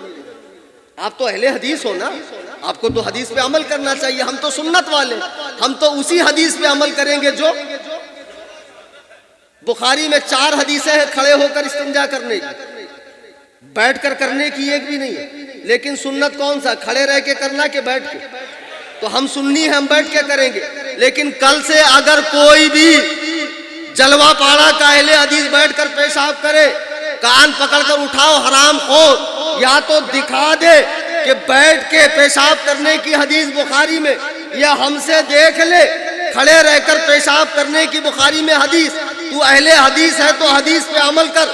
اور حدیث سنت ایک چیز بالکل نہیں ہے. تو میں عرض یہ کر رہا تھا کہ بڑی آسانی ڈسکاؤنٹ پہ ڈسکاؤنٹ دیتے جا رہے. مولانا سے مسئلہ پوچھا گیا کہ حضرت بہت ٹھنڈی لگ رہی ہے, وضو کا من نہیں کر رہا, کچھ گنجائش تھوڑی بہت, نذرانہ بڑھا دیتا ہوں. مولانا کہیں گے بے کم بخت میں آلو بیچوں گا, ٹماٹر بیچوں گا, دین نہیں بیچوں گا. وضو کرنا پڑے گا, وضو کرنا پڑے گا. لیکن وہاں فرما رہے جب تک بم کی طرح نہ پھوٹے وضو نہیں ٹوٹتا. بڑا مضبوط واٹر پروف وضو ہوتا غیر مقلدوں کا. ہاں بھائی ان کا مسئلہ, منی کھانا پاک ہے تو منی کسٹرڈ کھلائیے شیخ صاحب کو, منی کسٹرڈ بنا کر کھلاؤ. بڑی آسانی, بڑی چھوٹ دین کے اندر. قربانی 4 دن, چلو 4 دن کیا تو کیا. بڑے جانور میں 7 حصہ, چھوٹے میں ایک ہی ہوتا ہے. لیکن فرماتے نہیں. جماعت غربائے اہل حدیث کے اماموں پیشوا مفتی عبدالستار دہلوی فتاوی ستاریہ میں نیٹ پر دیکھو کہ پورے گھر کی طرف سے اگر ایک مرغی بھی ذبح کی گئی تو قربانی ہو گئی. اس سے بھی زیادہ ڈسکاؤنٹ. لوگوں کو کھینچنا ہے, جماعت بڑھانا ہے, سعودیہ میں دکھانا ہے. تو بولے ایک انڈا بھی اگر پورے گھر کی طرف سے قربان کیا گیا تو قربانی ہو گئی۔ تو ایک جگہ میں تقریر کر رہا تھا ہمارے دیہات میں، تو میں نے کہا یار بکرے کا منہ تو قبلے کی طرف کرتے، انڈے کا منہ کہاں کریں؟ بکرے میں 3 حصہ ہوتا، انڈے میں کیا کریں؟ بکرے کی دعا ہوتی ہے، انڈے کی دعا۔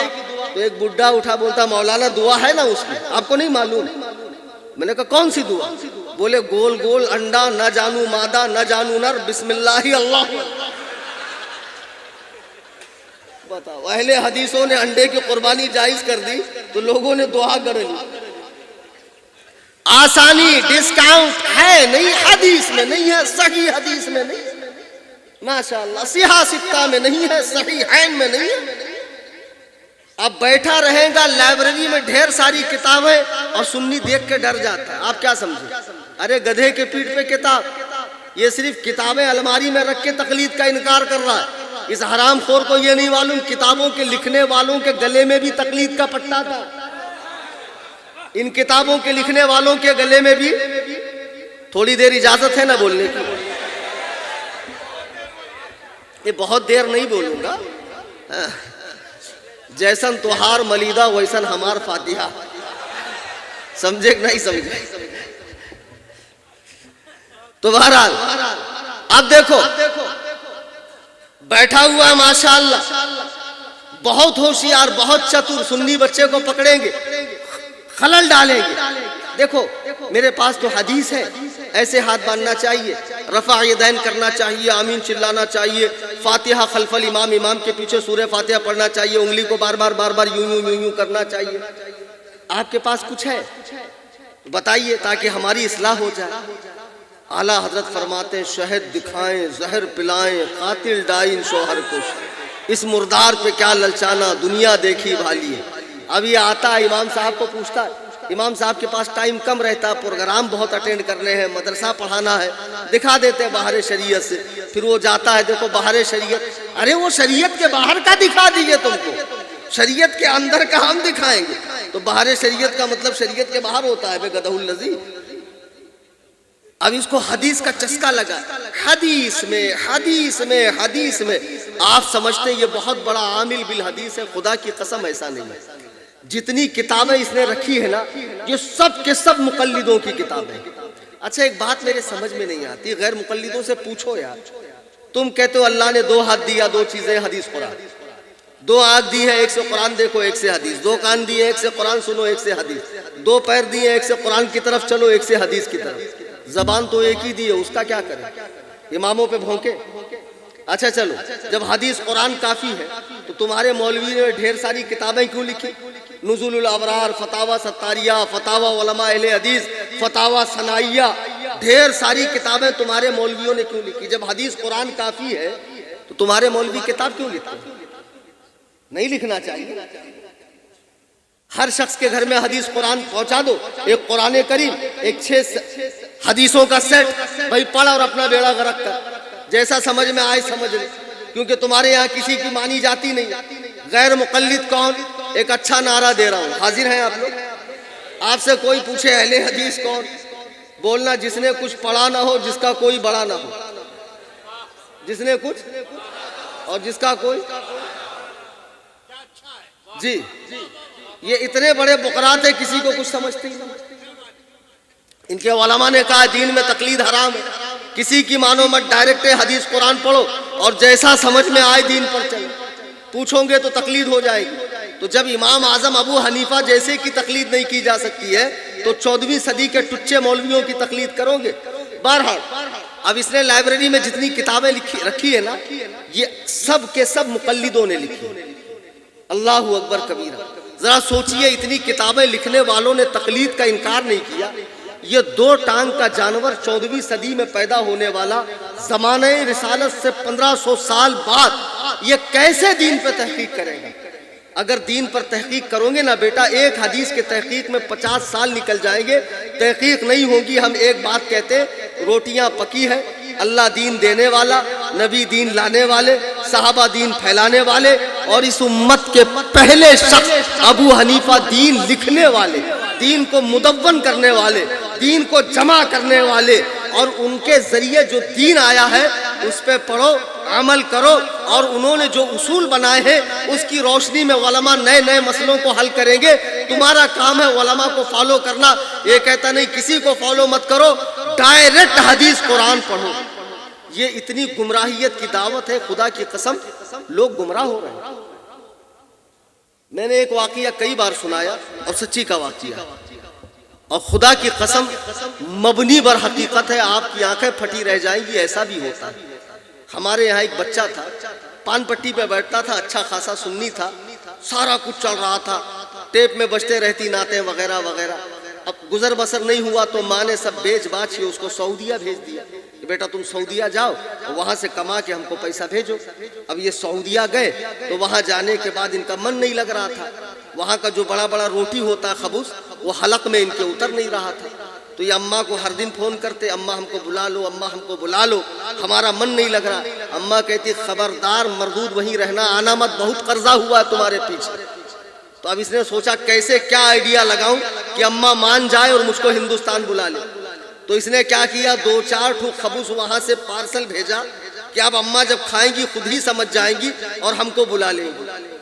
اب جب انہوں نے خبوز بھیجا 2-3 دن بعد فون لگایا کہ اب دیکھیں اماں کا جواب کیا آتا۔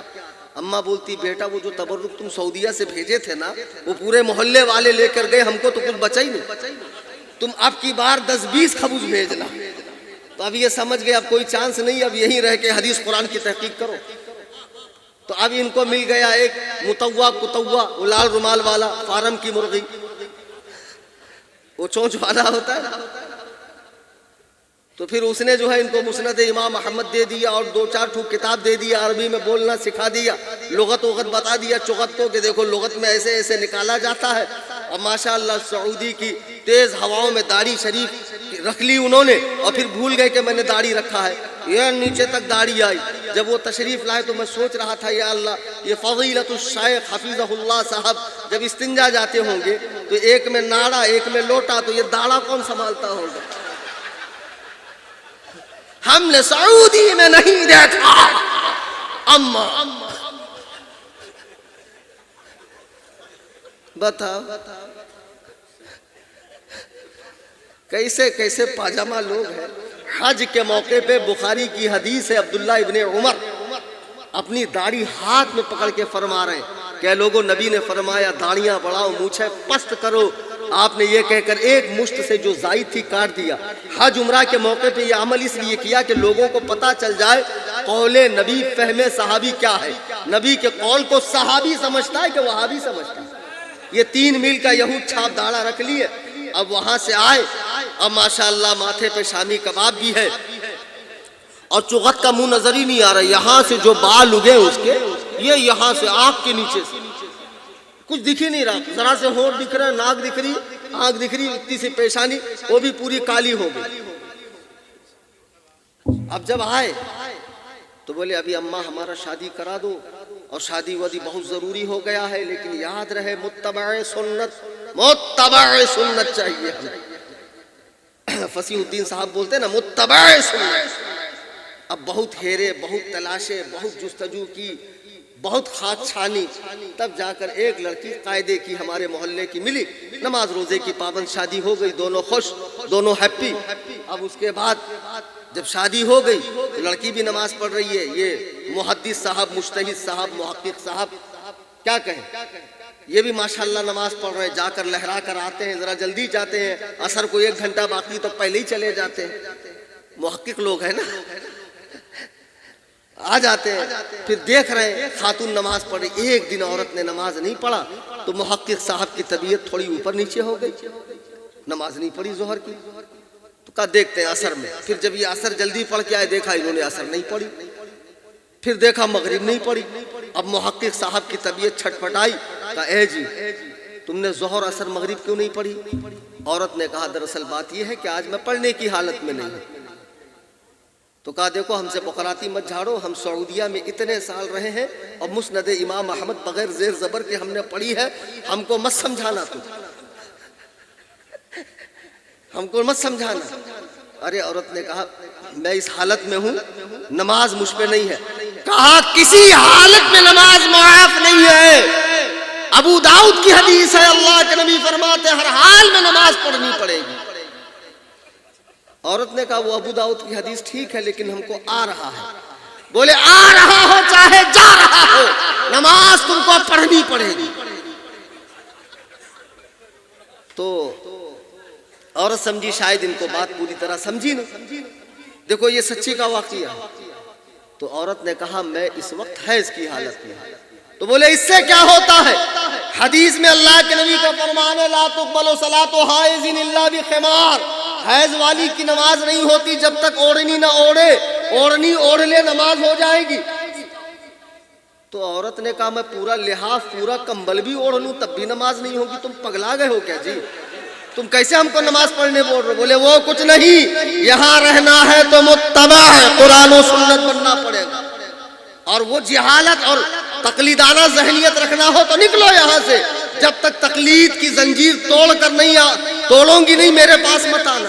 اب عورت بھی پریشان، آج تک تو یہی مسئلہ سنی تھی، اب یہ تو حدیث دکھا رہا، وہ بھی عربی میں پڑھ کے سنا رہا، کیا صحیح ہے کیا غلط ہے؟ عورت مائکے آ گئی، اب پانی بھرتے بھرتے سہیلیوں سے کہا ایک ٹھو مسئلہ بتاؤ تو، کہا کیا؟ بولے تو کہا ایسا ایسا مسئلہ، عورتوں نے کہا دیکھو ہم تو لیپنا پوتنا کھانا بنانا یہ سب جانتی ہے، اب حدیث کا بات ہے وہ تو مفتی کلیم جانتے ہیں نا، تو ان سے زیادہ تو ہم کو حدیث قرآن نہیں آتا۔ بولے انہی کے پاس چلو۔ بولے مسئلہ تو مجھے بھی پتا ہے نہیں، لیکن میرا شوہر سعودیہ سے پتہ نہیں کون کتاب پڑھ کے آیا، عربی میں بولتا ہے کہ ایسی حالت میں اوڑھنی اوڑھ لو نماز ہو جائے گی۔ تو لوگوں نے کہا ایک کام کرو، اس کا حل جو ہے وہیں پر مفت دماغی علاج کرتے ہیں، پیسہ بھی نہیں لیتے، اور جتنے بھی اڑیل سڑیل قسم کے ہیں جن کا پہلا مالا خالی ہے یا گوبر بھرا ہے نکال کر بھیجا گھسا دیتے، وہی ہے کلیم حنفی صاحب۔ اب آئے کلیم حنفی کے پاس، تو میں نے کہا کیا ہوا؟ بولے ایسی ایسی بات ہے۔ تو ہم نے کہا ایک کام کرو تم سسرال جاؤ اور ہم کو بلا لو چائے پر، پہلے تو تم کو شادی کرنی نہیں چاہیے، اب ہم ایک ٹرائی ماریں گے، کوشش کریں گے، اللہ نے توفیق دی تو ٹھیک، ورنہ بغیر طلاق کے واپس آ جاؤ، حلالے کی بھی ضرورت نہیں، کسی سنی صحیح العقیدہ سے شادی کر لیں۔ ہم نے کہا جاؤ، اب یہ گئی، اب اس کے بعد ہم کو انہوں نے بلایا، جب ہم گئے تو وہاں سے فضیلت الشیخ صاحب اتنا بڑا پھیٹ العلوم لے کر تشریف لا رہے تھے، تو ایسا لگ رہا تھا کہ ماشاءاللہ پتہ نہیں مدینہ یونیورسٹی کے شیخ الحدیث ہے کہ جامع ازہر کے رئیس الجامعہ ہے۔ جب تشریف لائے ایک ہاتھ سے مسافہ، تو میں نے کہا دو ہاتھ سے مسافہ بعد میں ان کو سمجھاتا ہوں، ابھی معاملہ زیادہ گرم ہے، بیٹھ جائیے۔ تو میں نے کہا خیریت ہے؟ بولے مولانا خیریت ویریت سب بعد میں، اگر اس کے وکیل بن کر آئے ہو کتاب اللہ حدیث رسول اللہ، دو ہی بات میں جانتا ہوں، باقی تیسری بات میں نہیں جانتا ہوں، اسی کے روشنی میں ہم سے بات کرنا۔ میں نے کہا جی اسی کے روشنی میں بات کروں گا، ذرا یہ بتائیے کہ عورت و مرد کی نماز میں کچھ فرق ہے؟ بولے کوئی فرق نہیں ہے، بخاری کی حدیث ہے، یہ نمبر انٹرنیشنل نمبر یہ، لوکل نمبر یہ، اللہ کے نبی فرماتے ہیں صلو کما رأیتمونی اصلی، نماز ایسی پڑھو جیسے مجھے پڑھتا دیکھتے ہو۔ نبی کا یہ فرمان عورت اور مرد دونوں کے بارے میں ہے نا، یہ تو امام ابو حنیفہ نے الگ طریقہ نکالا ہے، عورتوں کی ایسے مردوں کی ایسے، ورنہ حدیث کی روشنی میں کوئی فرق نہیں۔ اتنا بول کر فاتحانہ نظروں سے میری طرف داد کی بھیک مانگ رہے تھے، اب کیا بولیں گے مفتی صاحب؟ تو ان کو پتہ ہی نہیں مفتی صاحب کتنے چتر آدمی ہیں۔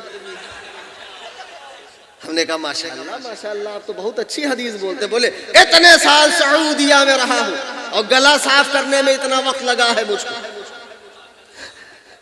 تو میں نے کہا اگر عورت و مرد کی نماز میں کوئی فرق نہیں ہے تو محدث صاحب یہ بتائیے اگر کسی آدمی کے بال لمبے ہوں اور وہ جوڑا باندھ لے نماز ہوگی؟ بولے نا نا نا نا، سنن نسائی کی حدیث ہے، اللہ کے نبی فرماتے ہرگز کوئی لمبے بالوں والا اپنے بالوں کا جوڑا نہ بنائے ورنہ نماز نہ ہوگی۔ میں نے کہا اگر عورت جوڑا بنائے تو بولے عورت کی ہو جائے گی۔ میں نے کہا ابھی آپ کہہ رہے تو کوئی فرق نہیں، بولے ہاں ایک فرق ہے ایک۔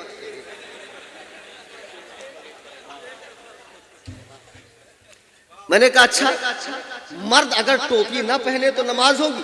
بالکل ہو جائے گی، اس کی تو کئی احادیث ہے، فلانا یہ نمبر فلانا۔ میں نے کہا نمبر رہنے دو، نمبر رہنے دو، ہم خود محدث آدمی، ہم کو کہاں تم نمبر بتا رہے ہو یار.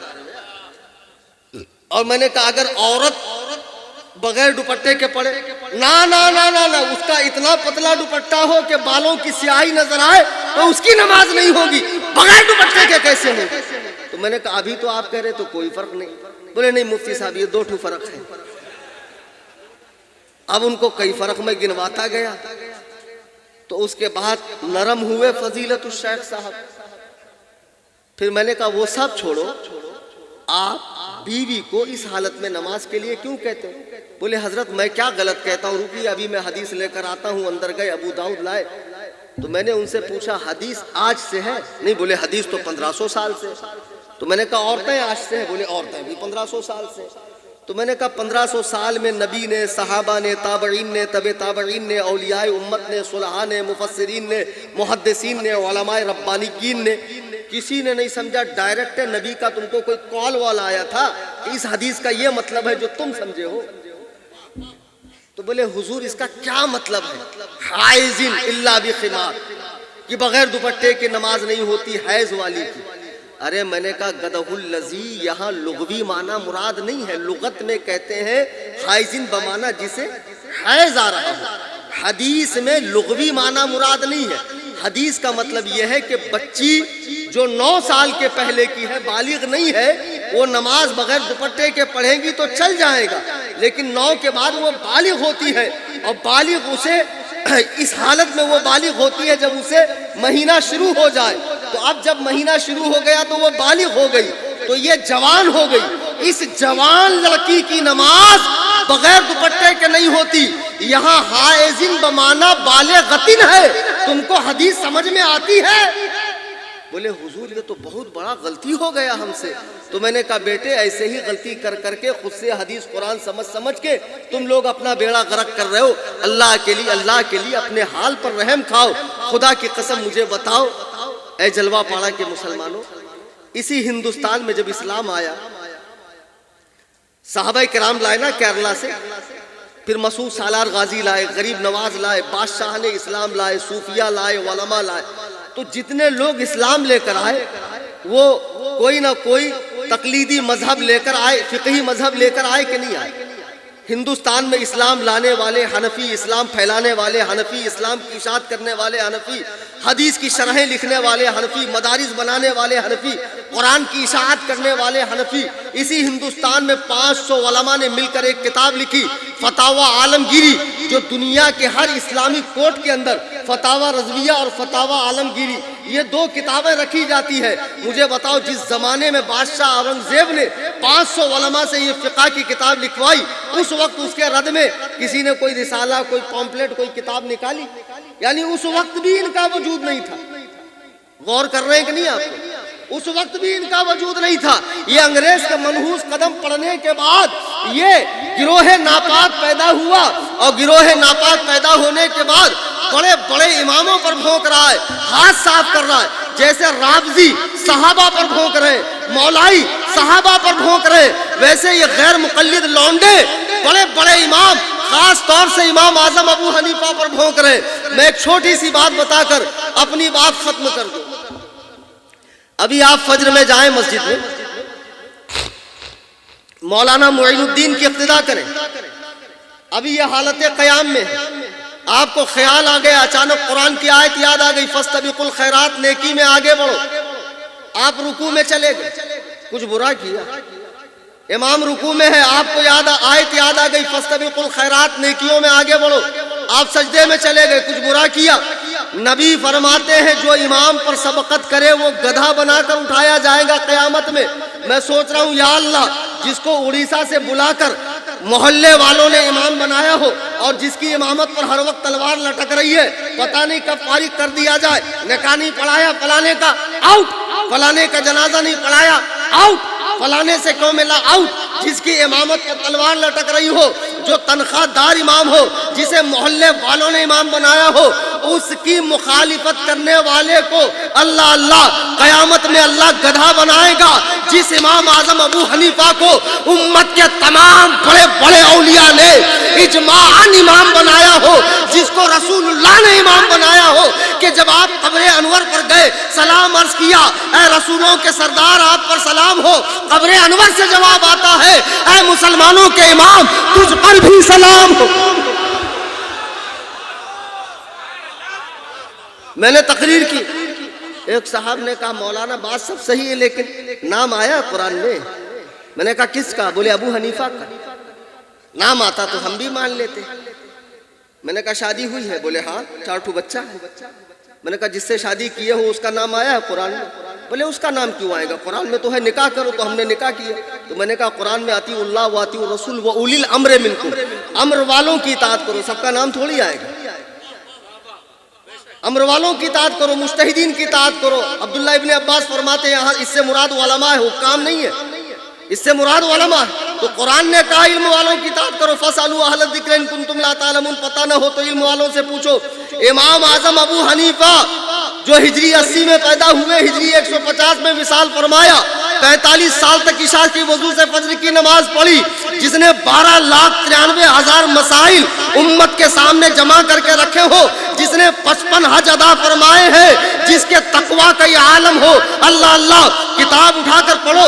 امام یزید بن ہارون رحمہ اللہ بہت بڑے محدث ہے، ان سے کسی نے پوچھا کہ حضرت عالم کو فتویٰ کب دینا چاہیے؟ امام اعظم کے دشمن ہے، موافق نہیں ہے، مخالف ہے۔ فرماتے ہیں پہلے مخالف تھے، فرمایا جب آدمی ابو حنیفہ جیسا متقی ہو جائے تب اسے فتویٰ دینا چاہیے۔ لوگوں نے پوچھا ان میں کیا تقویٰ ہے؟ کہا سنو، میں ان کے ساتھ ایک جنازے میں گیا، بہت تیز دھوپ تھی، سارے لوگ ایک گھر کے چھاؤں میں کھڑے ہو گئے، لوگوں نے کہا حضور آپ آ جائیے۔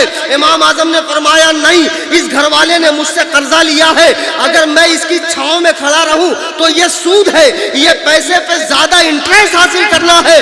اللہ اللہ مجھے بتاؤ جو اتنا متقی پرہیزگار ہو کہ بوقت وفات اپنے بیٹے حماد سے کہتا ہے کہ میرے پاس 5 کروڑ کی امانتیں ہیں، جب میں دنیا سے جاؤں تو فلاں فلاں کو دینا۔ ارے کتے کے پلے، تجھے اگر 500 روپے دیے جائیں تو 4 آدمی لے جانا پڑتا ہے وصول کے لیے، اس زمانے میں جس کے پاس 5 کروڑ کی امانت ہو، مجھے بتاؤ جو لوگوں کے دنیاوی معاملات میں خیانت نہ کرتا ہو وہ حدیث و قرآن میں خیانت کرے گا؟ تمہاری مائیں تم پر روئیں۔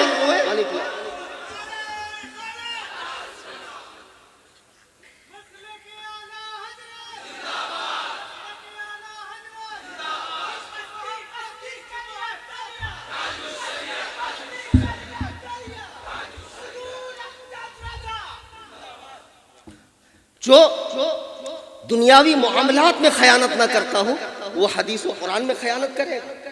شرافت سے رہو، حساب میں رہو، سنی ہو سنی بن کر رہو، صحابہ اہل بیت پاک کا ادب کرو، نہ خارجیوں کی طرح اہل بیت پاک سے بغض رکھو، نہ رافضیوں کی طرح صحابہ سے بغض رکھو، نہ غیر مقلدین کی طرح ائمہ اربعہ سے بغض رکھو، خاص طور سے امام اعظم ابو حنیفہ۔ آج کنفرم کر لو ہماری پہچان محمدی، سنی، حنفی، یہ ہماری پہچان ہے۔ محمدی، سنی، حنفی، بڑے حنفی تو دیوبندی بھی بنتے ہیں، وہ حنفی نہیں منفی ہے۔ ہاں ان کی حنفیت سے ہمیں کیا لینا، جو محمدی نہ ہو تو حنفی بن کر کریں کیا؟ ٹھیک ہے، یہ ہماری پہچان ہے۔ اب لوگ کہیں گے کافی تھا محمدی، سنی، حنفی، اب اس سے آگے کیا ضرورت تھی آپ کو؟ بھئی ضرورت یہ تھی، میں نے وہاں بھی بتایا تھا ٹکیا پاڑے میں کہ 50-60 سال پہلے آپ جائیں گے تو گھی کے 2-4 نام نہیں تھے، بس ایک ہی نام تھا، گھی تھا، صرف گھی تھا۔ لیکن بعد میں جب مارکیٹ میں ڈالڈا آیا تو پھر اب ضرورت پڑ گئی کہ گھی کو کچھ نام دیا جائے۔ پہلے گائے ایک ہی تھی، دیسی گائے، جب جرسی گائے آئی 40-40 لیٹر دودھ دینے والی، تب ضروری تھا کہ اوریجنل گائے کو کسی نام سے پہچانا جائے۔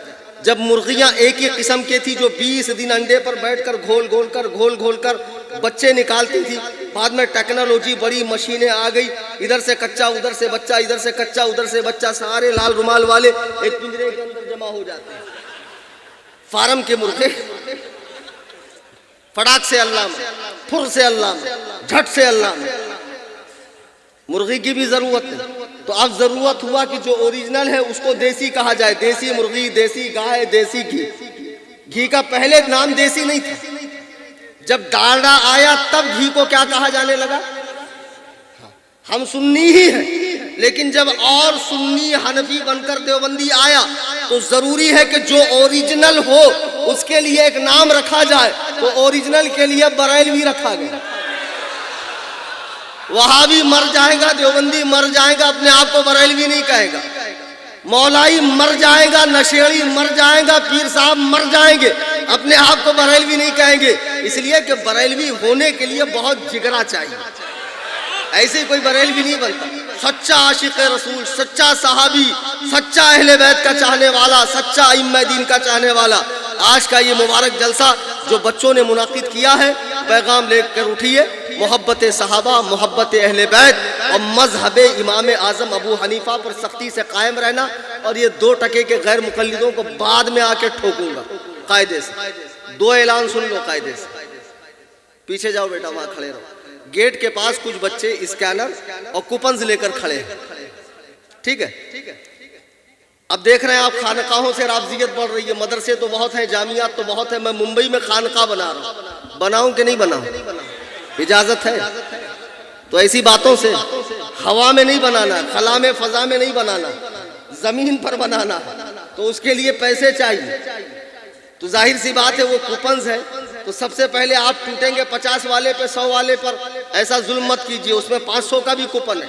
اپنے ماں باپ کو اصال ثواب کے نام سے، مرشدوں کو اصال ثواب کے نام سے، سرکار امام اعظم حضرت سیدنا امیر معاویہ ابو بکر صدیق کو اصال ثواب کے نام سے کوپن لیتے جائیں، 500، 200، 100، اور جن کے پاس نہیں ہے وہ 50 کا لیتے جائیں، اور جن کے پاس کیش نہیں ہے، اسکینر ہے، اسکینر کے اوپر آپ اپنی رقم بھیجیں، لیکن ضرور دیں۔ گیٹ پر بچے کھڑے رہیں گے، جاتے جاتے آپ ضرور حصہ لیں۔ اور دوسرا اعلان یہ، 26 تاریخ کو میرا مناظرہ حیدرآباد کی سرزمین پر، آپ دیکھنا چاہتے ہیں نا تو میرے چینل میں آ جاؤ بھائی۔ اہل سنت کا سب سے بڑا چینل اس وقت 1,10,000 کے قریب فالوورز ہیں اس کا، واٹس ایپ۔ آپ کو کام یہ کرنا ہے، واٹس ایپ اوپن کرنا ہے، واٹس ایپ اوپن کرنے کے بعد، ماشاءاللہ، واٹس ایپ اوپن کرنے کے بعد اپڈیٹس میں جانا ہے، اپڈیٹس لکھا ہوتا ہے، وہاں جا کر اوپر دیکھو کیمرے کے بازو میں سرچ کا بٹن ہے، وہاں ٹائپ کرو سنی، SUNNI سنی، نیچے بہت سارے نام آئیں گے، جو سنی جمعیت الاحناف آئے گا اس پہ کلک کیجئے، ٹرمز اینڈ کنڈیشن کو دبائیے، فالو لکھا فالو دبائیے، بیل آئیکن کو دبائیے، اس کی لنک کو اسٹیٹس پہ سوشل میڈیا پہ شیئر کیجئے، اس چینل سے ہر سنی کو جوڑیے۔ ابھی رد دیوبندیہ شروع ہے، پھر اہل حدیثوں کا میں الف بے سے جو شروع کروں گا تو یہاں تک لے کر جاؤں گا، اور جتنا میں ٹھوکتا ہوں ان غیر مقلدوں کو شاید ہی کوئی ٹھوکے۔ تو چینل سے جڑ جائیے اور جاتے جاتے خانقاہ حنفیہ کے لیے تعاون کیجئے۔ دوران تقریر قرآن کریم پڑھنے میں، حدیث پاک کے الفاظ بولنے میں مجھ سے کوئی غلطی خامی ہوئی ہو، میں اللہ کے حضور معافی مانگتا ہوں اور تمام حاضرین سامعین کے سامنے توبہ کرتا ہوں۔ استغفر اللہ ربی من کل ذنب واتوب الیہ، لا الہ الا اللہ محمد رسول اللہ صلی اللہ علیہ وسلم۔ ہر رہ گزر پہ شمع جلانا یہ ہے میرا کام، تیور ہے کیا ہوا کہ یہ میں دیکھتا نہیں۔ خانقاہ کے لیے جلدی تعاون کیجئے گا، چونکہ مجھے آدھے گھنٹے کے بعد ایئرپورٹ کے لیے نکلنا ہے۔ وما علینا الا البلاغ۔